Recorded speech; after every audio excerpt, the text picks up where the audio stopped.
podcast of the Texas National Security Review, TNSR. I'm Doyle Hodges, Executive Editor of TNSR. In this episode of Horns, we listen to another event from the Clements Center at the University of Texas at Austin. Hosted by Paul Edgar, Associate Director of the Clements Center, we're hearing a book talk by Ray Takei of the Council on Foreign Relations about his new book, The Last Shah, America, Iran, and the Fall of the Pahlavi Dynasty. Takei argues that the 1953 coup against Prime Minister Mossadegh was not, in fact, the pivotal event in shaping Iran's destiny that it has often been portrayed as. He argues, in fact, that Mossadegh's expulsion was the result, at least in large part, of disapproval from fellow Iranian elites rather than a strictly successful CIA coup. Instead, he argues, understanding the rise of the revolution and the downfall of the Shah should focus more on the period in the early 1960s when Pahlavi became increasingly autocratic and separated from his advisors. Let's listen in. My name's Paul Edgar. I'm the Associate Director of the Clements Center at the University of Texas. I'm very happy today to have the opportunity to introduce our guest. Ray Takei is a senior fellow for Middle East Studies at the Council on Foreign Relations. His area of specialization includes Iran, political reform in the Middle East, and Islamist movements and parties. He's also served in government. As you know, we hold both public service and good scholarship in high regard. He was the senior advisor on Iran at the Department of State, and before that, he worked on a similar range of policy issues as a fellow at the Washington Institute for Near East Policy. Today, Ray is going to talk to us about his very recently released book, less than a month ago, The Last Shah, America, Iran, and the Fall of the Pahlavi Dynasty, which is available on Amazon, and we'll try to put that here in the chat box so you can order it if you'd like. We highly recommend it, and I'm sure it's available at many other outlets as well.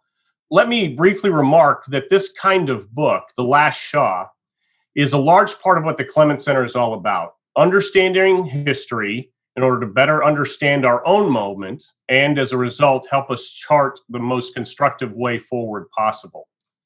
So that's a short, but I hope sufficient introduction, Ray, because our audience really wants to hear from you directly. But let me pose a single introductory question before you begin your own talk. So let me say that this is really an ambitious work.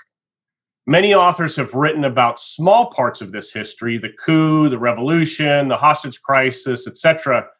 But you take up the whole thing, several decades worth. Can you, by way of introduction, tell us why you did that? And then why don't you go ahead and move into your talk?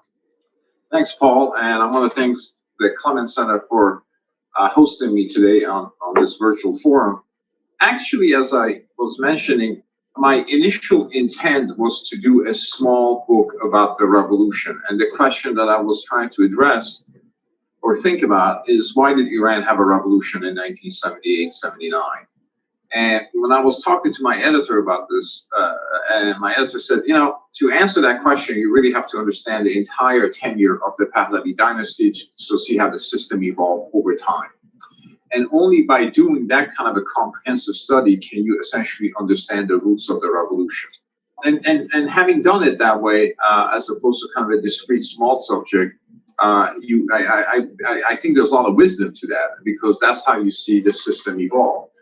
And this is where I kind of like to begin, because the Shah's reign lasted from 1941 to 1979.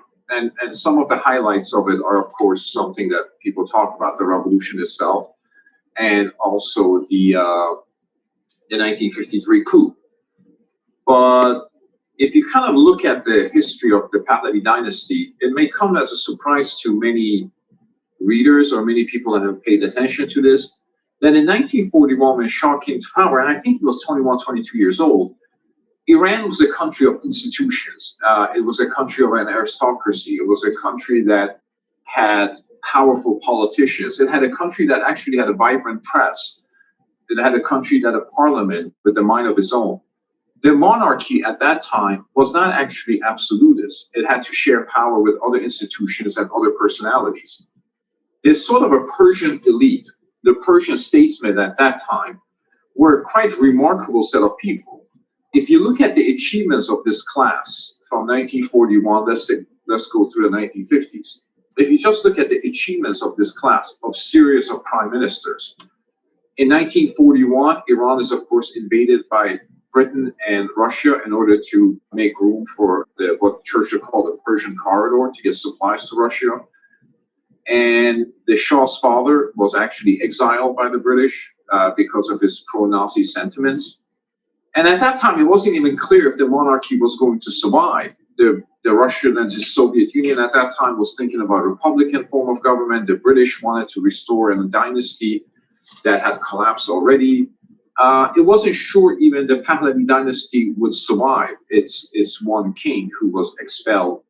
It was at that time that some of Iran's prime ministers and leaders and elder statesmen essentially convinced British and the Soviets and later the Americans that perhaps the Pahlavi dynasty should continue under the son who did not harbor the sort of a pro-Nazi ambitions or dispositions of his father. In 1946, as you recall, the British and the Soviets and the Americans who were occupying Iran at the same time had an agreement, the tripartite agreement, that at the end of the war, they would all withdraw their troops. The Americans did, the British did, the Soviets did not. And actually, the Soviets were trying to carve out the Azerbaijan province as a sort of as their own territory. And again, it was another Iranian prime minister, Ahmad Ghavam, that managed to kind of guide. It was a person of guile and considerable ability. And he sort of managed to get the British, with the help of Harry Truman, to get the Soviets actually to withdraw. And finally, as I said, we'll get to, but I want to just focus on these two achievements that were happening between 1941 to 1946. First, the monarchy was preserved because of the ability of this elite. Second, the territorial integrity of Iran was preserved because of the activity of this elite with considerable help from the Truman administration. And so by the time you come to the 1950s, you're beginning to see the parliaments and the institutions actually function. I should focus a little bit on the Shah himself and his personality, to say the least. He was an extraordinarily complicated person. The Shah always had an autocratic tendency to him. He had an authoritarian personality. He was not a person that was devoid of idealism. He wanted to modernize Iran, and that modernization, in his view, had to be in the image of the West. But he had one particular fault. He believed that great things only happen by dictators. He was very contemptuous of democracy. He often derided democracy as a sort of a Western sickness. So from the very beginning, he was trying to chip away at this institutional form of government. He was always complaining about having to share power with prime ministers who sometimes didn't listen to him, parliaments who had the mind of their own, and even military leaders who had their own authority and stature. So his whole tendency was to chip away at this. So this takes us to the 1950, which would be the third crisis that Iran experienced in a span of 50 years. First, it was the British and the Allied occupation. Then it was, of course, the 46 crises. And come 1951 to 1953 with the oil nationalization movement that took place. And here we get into, of course, an area of controversy. As many people know, Iran actually, under the leadership of Dr. Mohammad Mossadegh, another one of the aristocratic members of Iranian society, who became a prime minister, and he pushed for the nationalization of oil. And this led to protracted arrangements and negotiations with the British and so forth, culminating in the coup that everyone has heard of. And I want to talk about the coup a little bit, but I want to essentially situate the coup in the context of Iranian politics at that time, in the context of a country which had real personalities, real institutions, and real rivalries. And I want that context, if you can bear that in mind as we discuss the coup, both in terms of its mechanics and also in terms of its implications for the Iranian politics. If you kind of think about what happened is, why did the United States become involved in the oil nationalization crisis? After all, the oil company that was nationalized was not an American property. It was a British company, Anglo-American Oil Company.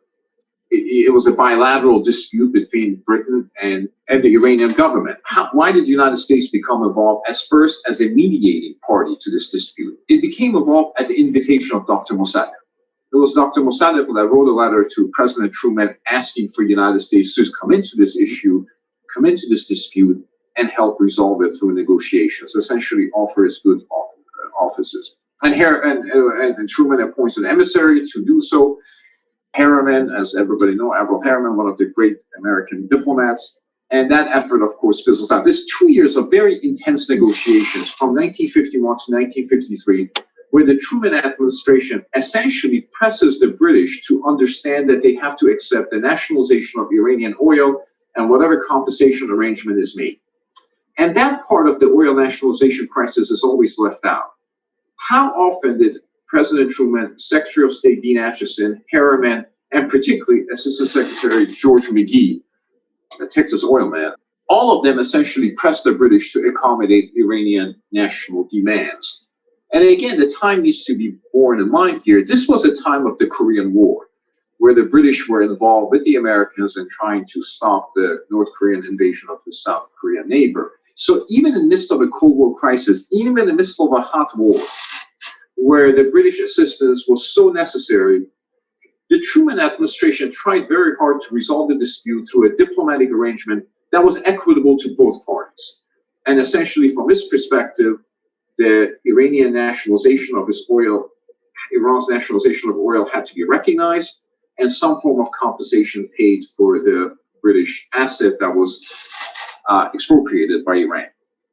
To be fair, Dr. Mossadegh rejected all the compromise packages put forward, but so did the British. So the failure of that diplomacy was the fact that the Americans seemed to have wanted an agreement more so than either Iranians or the British, which takes us to 1953 with the arrival of the Eisenhower administration and the beginning of one of the more controversial episodes in U.S.-Iran relations. As Paul mentioned, I have a kind of different view of the coup than perhaps others. In my opinion, the coup was more of an Iranian initiative than an American one. And this is a core theme of this particular book. I try to assign agency to the Iranians themselves, because when you look at the history of this period and history of Iran thereafter, the principal drivers of Iran's history are actually the Iranians themselves. And hopefully this will become obvious in the discussion of the coup in terms of the mechanics of it. First of all, in August 1953, there isn't one coup, but two. There is no question that the United States was involved in the first coup. Now we have to discuss how was it involved. There were already plenty of Iranians plotting against Dr. Mossadegh within the military and within this larger aristocratic body of politicians that I discussed. The United States did not invent oppositionists to Dr. Mossadegh. They existed. They were people of stature and standing. They were as much nationalists as Dr. Mossadegh was, but they just viewed the situation differently. They thought that his unwillingness to compromise with the British was ruinous, and they were concerned about his own creeping dictatorship as he was essentially centralizing more authority in his hands. There was a very substantial degree of opposition to Dr. Mossadegh. And it was those people, General Zahedi and others, that began approaching the United States in 1952 about a coup. Initially, the United States actually rejected that because during the Truman administration, it was not necessarily inclined toward that direction because it still wanted to have some sort of a mediating aspect of this. The Eisenhower administration comes in with a different perspective, not immediately. Initially, Eisenhower had the same approach that Truman did. He wanted to resolve the issue diplomatically. He came into power January 1953. The coup is August, so there's a 6-month period. One of the reasons why the United States became interested in the coup and participating in it was because there were a lot of Iranians already plotting it, and also because there was a perception that the situation in Iran was deteriorating, and the beneficiary of that deterioration would be the leftist parties, the communist parties, and the Soviet Union. In retrospect, that particular fear is exaggerated. The Iranian government was not about to collapse the Soviet Union or the Communist Party in Iran, called it today the People Party. But, this was a time when there was a concern that Dr. Mossadegh was becoming more isolated and he would essentially rely more on leftist forces and so forth. So anyway, the first coup takes place on August, I believe, 15, 1953, and it fails. Mossadegh was tipped that the coup was coming, and so he essentially had all the coup leaders arrested, or most of them. At that time, Washington gives up on the coup. The CIA, Washington gives up. The agent that Eisenhower has sent into Iran, the CIA has sent in a gentleman named Kermit Roosevelt, had not fully given up. So there's some degree of miscommunication or confusion taking place in councils of U.S. government. And you can understand that. It's a very chaotic situation. People don't have that much information. They understand the coup has collapsed. The Shah has fled. So from Eisenhower's perspective and the CIA's perspective, the coup is over. During the time of the coup, actually, in August 53, Allen Dulles was on vacation in Italy. He didn't let little things like a coup kind of get in the way of his good time. But so there is a second coup that takes place on August 19th. And the second coup has been the subject of so much contention and so much controversy. Let me begin by saying we may never know precisely what happened in the afternoon and evening of August 19th in Iran. And it is very difficult in any covert operation to assign agency and to specifically say this person is responsible and that person isn't. But from the indications that we have, from the documentary evidence that we can put together, it certainly seems that way to me, that the principal initiative for the second coup was from the Iranians themselves. So what did Kermit Roosevelt do on August 19th? One of the things that he seemed to have done was to distribute widely to the press, international and domestic press, the Shah's order dismissing Dr. Mossadegh and appointing General Zahedi as prime minister. That seems to have been his most significant contribution to the second coup, letting the Iranian people know that Dr. Mossadegh's premiership was rendered illegal because he had been dismissed by the monarch. To me, that is not the most nefarious thing that the CIA could do, has done, perhaps will do in the future. It just appears to me that most of the evidence points you to believe that this was more of an Iranian initiative. And I want to go back to the point that I started with, namely that this was a country that at that time had real politicians who could make decisions and carry out those decisions. And there was a lot of domestic opposition to Dr. Mossadegh and his conduct, his inability to resolve the oil issue, his increasingly dictatorial and despotic tendencies. And it seemed to me that a member of this aristocratic class that was governing Iran at that time sort of got together and decided that one of its own was no longer up to the job. And that seems to me, as someone who believes in agency, in terms of not the CIA agency, but in terms of attributing agency to the Iranians, seems to be the key. But these are the mechanics of the coup. The more important question about the coup is, did it transform the Iranian political system? Did the 1953 coup make the 1979 revolution inevitable, as most people have suggested? If you look at the political system after 1953, it doesn't actually change that much. The window is beginning to close and the Shah's autocracy is beginning to emerge more fully. But Iran in 1953, 54, 55, 56 is still a country of institutions. The parliament is still cantankerous. The prime ministers mostly still are capable of maintaining their own initiative and their own independence from the royal court. The Shah still has to share power. He's becoming more aggressive. He's centralizing more power. But the political system does not shudder immediately after 1953. The democratic interlude of 1941 to 1953 does not come to a categorical stop on August 1953. It just goes on.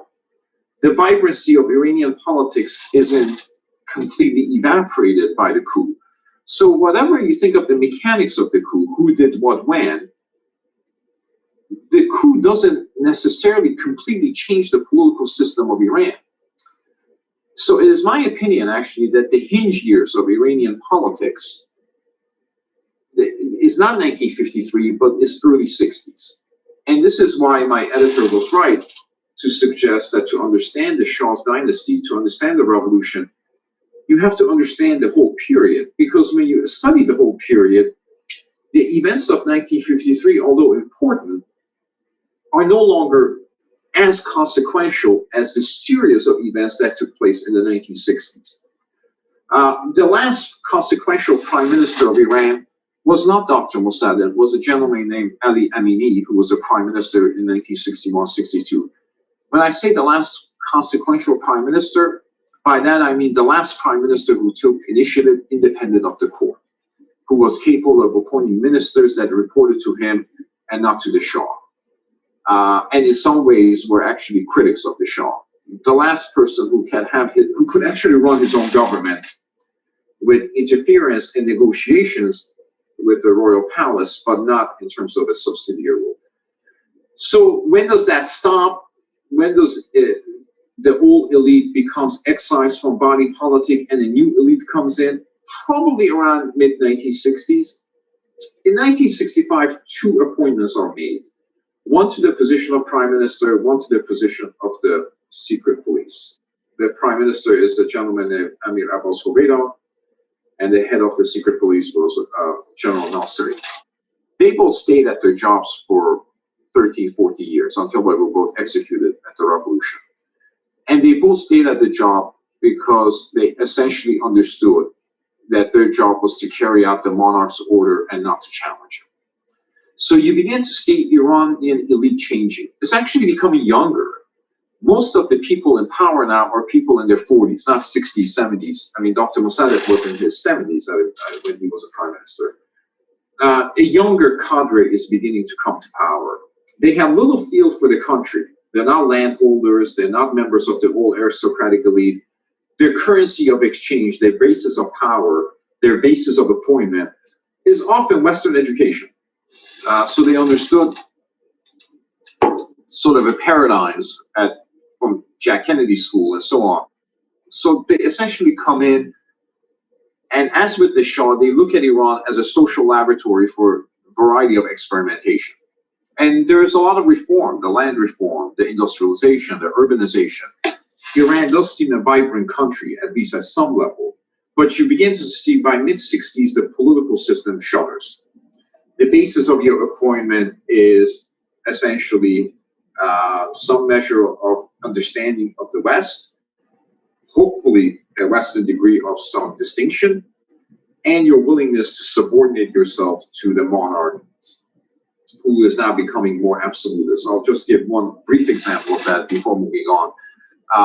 Prime Minister Mossadegh, or Prime Minister Hoveyda was once presented by an American ambassador, Douglas MacArthur, saying, here, this is what the Shah requested in terms of arms purchases.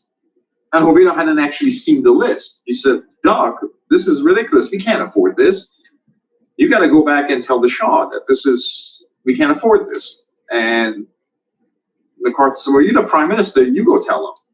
And he said, well, I cannot possibly do that. So you begin to see the Shah was no longer listening. The basis of power was essentially finding your way into royal court, and you did so by being obsequious and obedient. The same pattern appears in the military, where all the generals are increasingly individuals who were good at staff work, completely obedient to the Shah, and rarely, if ever, capable of taking initiative for themselves. So you begin to see how the system began to change, and so going back to the genesis of the revolution can be seen in two different things. One, the institutional arrangements that actually break down. Every prime minister of consequence told the Shah, and Ali Amini was the last one to do so, that with absolute power comes absolute responsibility. That if you want complete power, you're going to be held accountable for everything that goes wrong in a country where things frequently go wrong. So once you share power with others, therefore others can take the blame. It was sage advice that the Shah never listened to. So on one hand, the system begins to close. But in some way, the Shah was a victim of his own success in another respect. He created a modern middle class that wanted a role in politics of the country that he refused to give them. He essentially was in 1970s, the people were losing confidence in civic institutions. There was massive alienation. There was religious revival. That was true in Iran. It was true throughout the Middle East. You began to see record pilgrimages, religious books being bestsellers, most people reclaiming their faith and rejecting imported Western ideologies. The country was returning to its traditions. The problems of Iran in the 1970s were actually not lost on anybody. Even the Shah understood there was a problem. He tried different ways of reconnecting the population to the political system. He created a political party whose membership was compulsory, and nobody took his slogans seriously. He appointed various national commissions to study the problems of the country. In the 1970s, as I think I write in the book, Iran was a very peculiar country.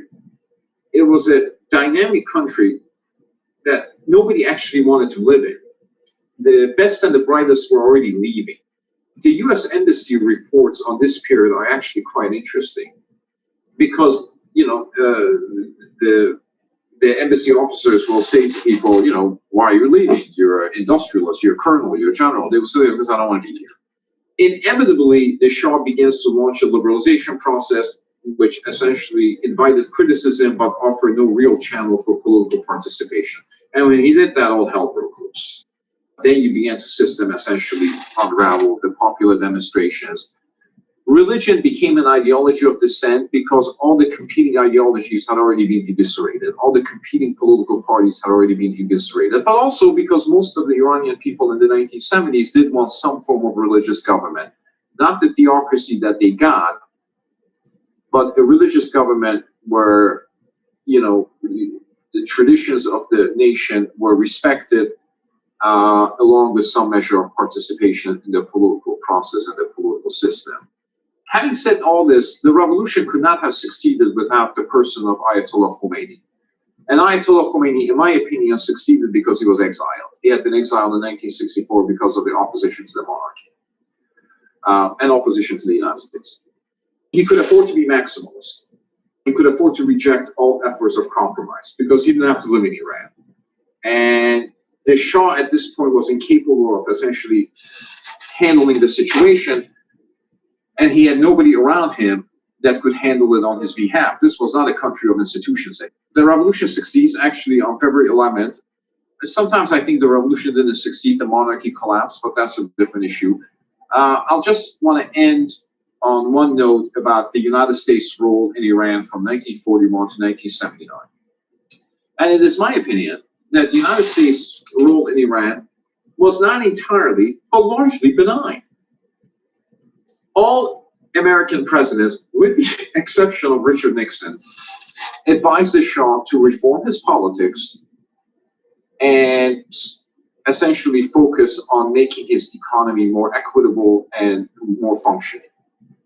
Every American Secretary of Defense opposed the Shah's military buildup in the 1960s that drained the treasury and removed money from essential economic needs to military hardware that the Iranian army couldn't use and didn't need. Every American Secretary of Defense, McNamara, Mel Laird, Jim Schlesinger, and yes, Don Rumsfeld, and certainly Harold Brown. The United States made a lot of mistakes in Iran, but I think the record of the United States in its totality is in a lot of ways an honorable record.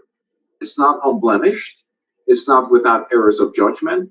It is not without a share of complicity in Shah's behavior, but largely I think it's a record that has been indicted too much and not defended enough. Thank you for listening to this episode of Horns of a Dilemma, and please don't forget to visit our website at tnsr.org.